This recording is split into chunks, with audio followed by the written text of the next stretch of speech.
बत्रा जी, हरियाणा विधानसभा का सत्र शुरू होने वाला है। कांग्रेस पार्टी की क्या स्ट्रेटेजी रहेगी इस विधानसभा सत्र के? इस विधानसभा सत्र के अंदर सबसे बड़ा मुद्दा ये है कि सारा हरियाणा के लोग सभी भ्रष्टाचार से बहुत परेशान हैं। किसी भी डिपार्टमेंट में जाओ, वहाँ पर बिना greasing the palm of the employees किसी का काम नहीं होता है वहाँ पर। और मुद्दे बहुत सारे हैं जो उठाए जाने हैं। इसके अंदर हम ओपीएस का मुद्दा उठा रहे हैं, जल भराव का मुद्दा उठा रहे हैं, हम पोल्यूशन का मुद्दा उठा रहे हैं, हम प्रॉपर्टी आईडी का मुकदमा जो भ्रष्टाचार फैला हुआ है कॉरपोरेशंस के अंदर, हम मुद्दा उठा रहे हैं कि प्रदेश की सड़कों का, हम मुद्दा उठा रहे हैं कि शहरों में और खड्डों की सरकार है ये भारतीय जनता पार्टी। हम मुद्दा उठा रहे हैं एमपी लैंड जिस तरह होता है उस तरह एमएलए लैंड भी होना चाहिए, कि रिकमेंडेशंस तो अपोजिशन वालों की ये मानते नहीं हैं। तो जिस तरह और ये सभी स्टेटों के अंदर, ज़्यादातर स्टेटों के अंदर जहाँ जैसे एमपी लैंड के ट्रेंड के ऊपर अब MLA land that is local area development fund होता है जो, वो उसकी डिमांड रखी है। और हमने रखा है कि भी कम से कम ये 2 करोड़ रुपया प्रति वर्ष एक एमएलए को दिया जाना चाहिए। लॉ एंड ऑर्डर का मुद्दा है, पुरानी जितनी घोटाले हुए हैं उनका रिपोर्ट उस पर नहीं लिखा हुआ है, अभी तक किसान पीड़ित है, जल भराव है। मुद्दा किसानों का साथ में कि शुगर मिलें चल चुकी हैं, पढ़ाई शुरू हुई है, पर अभी तक भी सरकार ने एमएसपी डिक्लेयर नहीं किया है। तो बत्रा जी, ये मुद्दे तो हर विधानसभा सत्र में उठते हैं और आप लोग पीछे भी ये कहते थे कि हमने घोटाले के मुद्दे उठाए, तो फिर नतीजा क्या निकला? नहीं, ऐसे नहीं कि जिस टाइम जो ज्वलंत मुद्दे होते हैं वही मुद्दे उठाए जाते हैं। इस समय के जो ज्वलंत मुद्दे हैं वो मैंने आपके सामने इस बात के रखे हैं कि क्योंकि पिछली बार थोड़ा सा ऑफ सीजनल बारिश हुई और अभी तक जल भराव है और किसान अपनी फसल नहीं बीजी, गन्ने का भी एमएसपी डिक्लेयर नहीं हुआ, ये भी एक करंट मुद्दा है। प्रॉपर्टी आईडी में लोगों को दिक्कत आ रही है, ये भी एक ज्वलंत और रिसेंट जो मुद्दा है। तो जो रिसेंट मुद्दे हैं वो हम इस पर रख रहे हैं।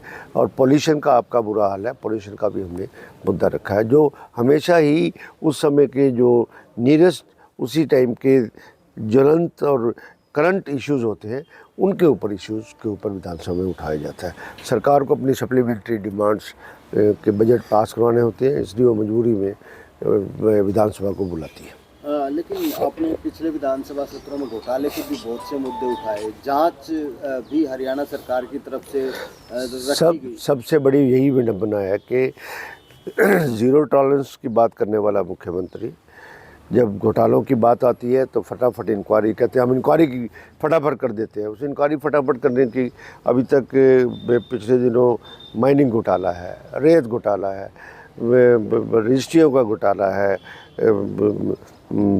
शराब घोटाला है, नकली शराब से लोगों के मरने की बात है, किसी की रिपोर्ट हाउस के सामने पेश नहीं, आज तक पेश नहीं है। अभी तक 3 साल से ज़्यादा इस विधानसभा के सत्र को हो गए, जो 5 साल का टोटल टर्म है, 3 साल हो चुके हैं। 3 साल में किसी एक भी घोटाले की जिसका सरकार ने ऑर्डर किया है और floor of the house announcement किया इंक्वायरी, उनकी रिपोर्ट भी सदन के सामने और या उनको प्रकाशित भी नहीं किया गया, उनको पब्लिश भी नहीं किया गया। तो फिर ऐसे तो फिर विधानसभा ये घोटालों की सरकार है, भ्रष्टाचार की सरकार है, ये लोगों के हितों के साथ खिलवाड़ करने वाली सरकार है। ये सरकार ऐसी सरकार है जहाँ पर सब जगह खड्डे हैं, शहरों में खड्डे हैं, सड़कों पे खड्डे हैं, सब तरह खड्डे हैं, ना सीवरेज व्यवस्था ठीक है, ना पानी की व्यवस्था ठीक है।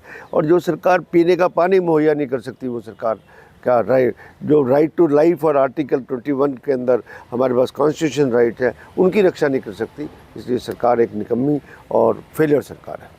बीजेपी के लोग तो ये कह रहे हैं कांग्रेस पार्टी सिर्फ सवाल करती है, सुनने की हिम्मत नहीं है। गलत कहते हैं, बिल्कुल हम हर एक बात का जवाब वहाँ पर देते हैं, करते हैं। हमने कभी भी सरकार कोई बात रखना चाहती है उसको नहीं भगा। हाँ, जो हमने मुद्दा हम इशू उठाते हैं और उस इशू को सरकार में मना करती है या स्पीकर डिसअलाउ करता है, तो तब हम ज़रूर उस मुद्दों पर बाइकआउट जरूर करते हैं। रोहतक के क्या मुद्दे रहेंगे, क्योंकि आप रोहतक के जनप्रतिनिधि हैं, रोहतक के क्या मुद्दे रहेंगे? रोहतक में सबसे बड़ा मुद्दा तो स्टेट का मुद्दा है, पर रोहतक का भी साथ में प्रॉपर्टी आईडी का मुद्दा है।